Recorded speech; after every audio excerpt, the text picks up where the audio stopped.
nke a ga-asụ ugbu a ya bido oge anya ka ị na-asụ ya ọ na-abịa o wesịkwa gị ị matara onye m bụ do you know me? Do you remember me? Do you recognize me? Here is Nigerian English. Can I see you? Do you remember me? Oh. I got a video about the mother. This show, you back out. I got a cut.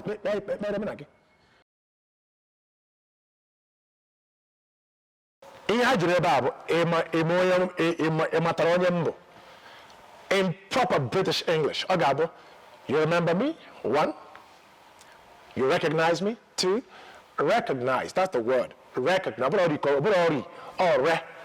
use vowel number 3, or you can use recognize, you may recognize, or maybe you do. So I say, did you recognize me? I recognize you. Sorry, is it you? Oh my God, I didn't recognize you. How are you today? So I'm fine, thank you.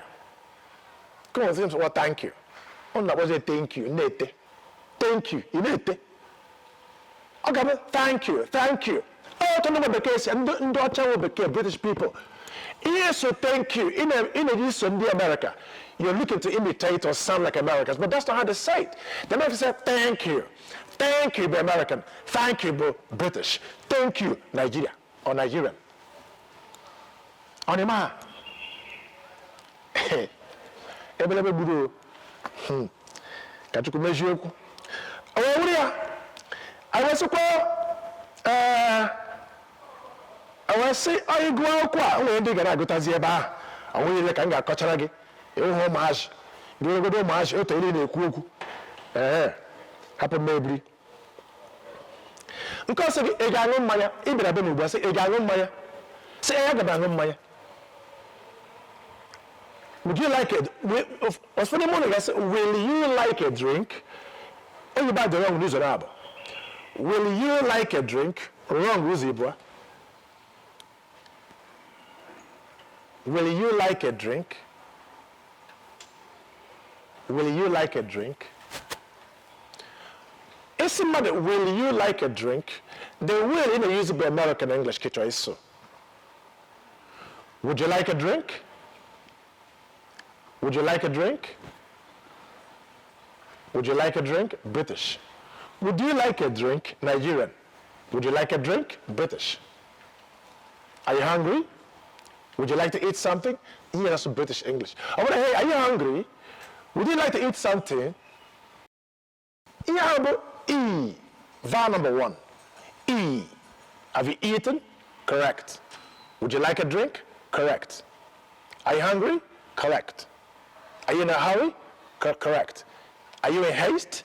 Correct. Mayandagas. Would you like a drink? Are you hungry? Would you like to eat something? Have you eaten? Yes, I've eaten. Okay. N'ikpeazụ, mesi gụrụ ihe ndị ọzọ ha. N'ikpeazụ, ọwasị. Ịdịkwa mma. Ahụrụ gị n'ụzọ. Sị gị ịdịkwa mma. Ọ bụkwara ịbụ, how are you? Equal how are you? Otherwise, because number 4. I ga na nke ahụ ugbu a. Ịdịkwa mma, are you okay? Are you all right? That's what it should be. Are you all right? Are you okay? No. All right. Are you all right? 1. Are you okay? 2. That's what it should be. English Toronto. I'm very simple. But it is our people that complicate it. Speak what you know. I keep saying it to people. Don't speak what you don't know. It's a criminal thing to do.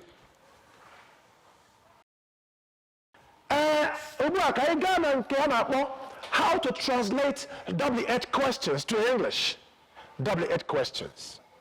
I mean, we label WH. Okay, English WH. WH and equal.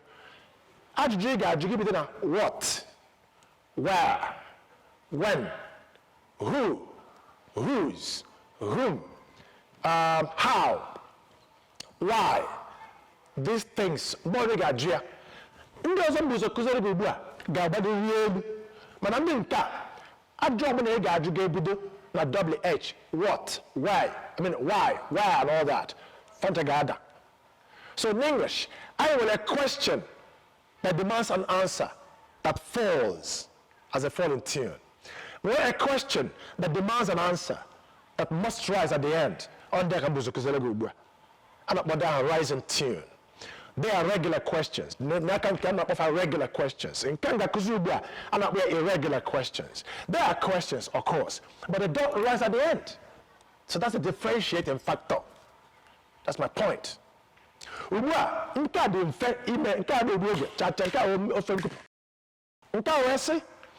How to translate Igbo WH questions to English WH questions? Question. Question.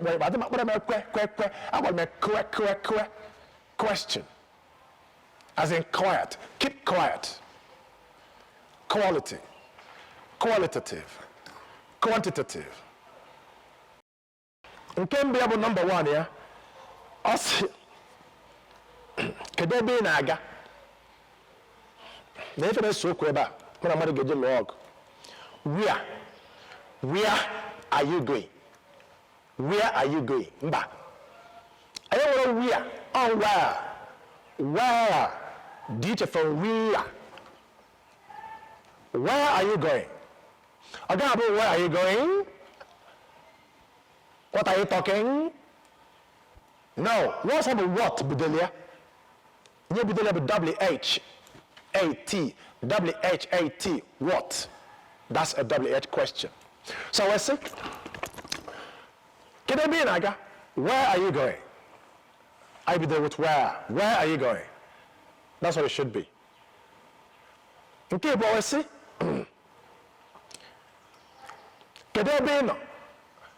I only say, where are you? Oh, cheap English can I say, yeah. I'm going to do where. So that, where are you? Where are you? This is good. If you want a link, you say, where are you? Again, where are you? Where are you? Correct. Where are you? Where are you? Bad English. What can go Nazi? Where are you? Hey!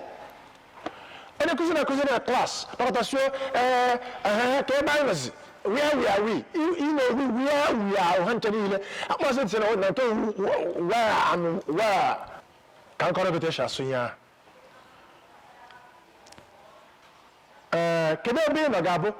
Where are you? Where are you? If you want to use linking, where are you? Mom, where are you? Daddy, where are you? Okay, where are you? That's it.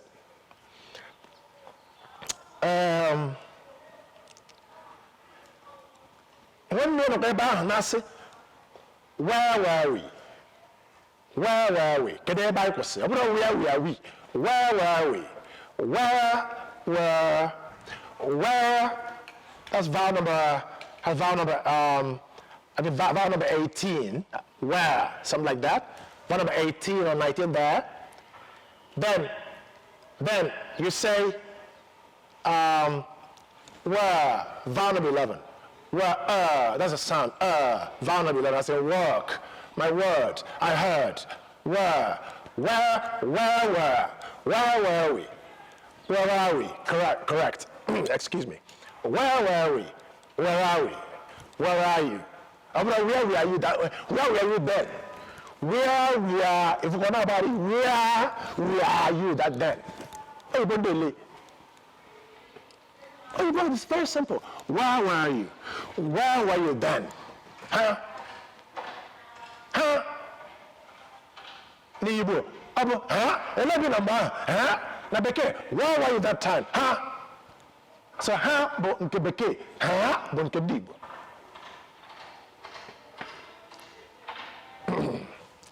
Nke a wasisi gị. Gịnị mere iji ajụ? Na bekee, ọwụ otu ahụ ga-adị n'Igbo. Gịnị mere iji ajụ? Why are you asking about English kenas? No. Yes. Why are you asking is correct. Manakiswa, why are you asking bad English? It's a why are you asking? You are using a continuous tense, a progressive, asking. Because, here we go, one of the final forms of be, are. Why are you, that are is a primary auxiliary. We call it the verb to be. Well, that's cheap. I don't use that term. I like to use the word a final form of be. So are, A, are, E, were one of the final forms of be. Meaning they play the role of an auxiliary verb or of a main verb. That's why it's called a primary auxiliary. They play this dual role. Okay. I want to see, on Adjusi, can you hear me, Judge? On Asiya, why are you asking? Correct. Why are you asking? Correct. Why ask? Correct. Why asking? Wrong. In my use here, even why plus the verb, it must be in the simple present. I'm going to have it in the continuous tense or in the progressive. So why ask? Why me? Since you know the answer, why ask me? I'm going to have it since you know the answer, why asking me? No. Okay, you know the answer, why ask me? You don't like me, why come to me? Why talk to me? Why ask me? Why come here? Not why come in here. Why talking to me? You don't like it, why taking it? Why touching it? No! Why touch it?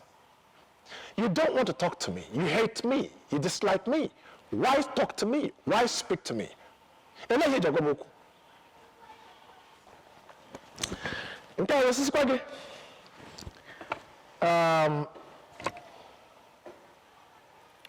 Kedu ka mere? That's number 4 here. Kedu ka mere? Number 4. Na bekee ga sige how are you? That's bad English. How are you? Bad English. How are you? Good English. How are you today? Hey guys, I'm fine, thank you. I'm fine, thank you. Thank you. I'm fine, thank you. I'm fine, thank you. I'm fine, no, sorry. I'm fine, thank you. How are you today? I'm fine, thank you. I said, how are you today? I said, I'm fine, thank you, sir. I'm fine, thank you, madam. I'm fine, thank you, ma. Learn to be polite to people. A lot of you lack politeness. Being polite is I'm sorry, we'll save your life. Man, why are you getting me? Ha! I want you about bag, what are you in a bag? For them, why? Do you know so that I can't? Mama, wash a bag now. Do you saw Magonia? Ha! Okay, what are you in a why? Get another way. But I said, I'm going to do this. I'm because I'm sorry. I made a mistake. Okay, wait to okay. Ndaga kopeze. I am na chana nda. Nke ole otu abụọ atọ anọ otu abụọ atọ anọ ise. Kedu ihe m ga-emere gị? Onye nke a na-ajụ gị. What can I do for you? And what can I do for you? No. What can I do for you? Correct. What can I do for you? Correct. Kedu ihe m ga-emere gị? What can I do for you? What can I do for you? Correct. But what surprise what? Can I help you? Can I help you? Idaya. What can I do for you? Correct. What can I do for you? Before. Can I help you? Before. Wrong. So can I fall and can be with what? But you put out what to say? Can I help you? A rice. That's the difference. Nipazu nanka.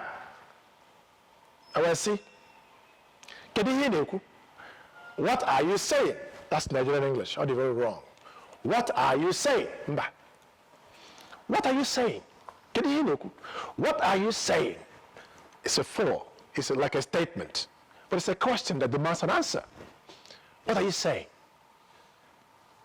N'ọbịa n'ihu aga m akụziri gị n'akwụkwọ a ebe ị ga-ahụ what do you say and what did you say ka ị mara ịdịcha na fa na-abụ ọ na-abịa ndị mmadụ na-ekwu ha jụọ gị sị what do you say ihe na Chukwu ele ihe i kwuru maybe ha anụchaghị ihe i kwuru they're wrong so I'll make it clear to you so thank you very much this is the end of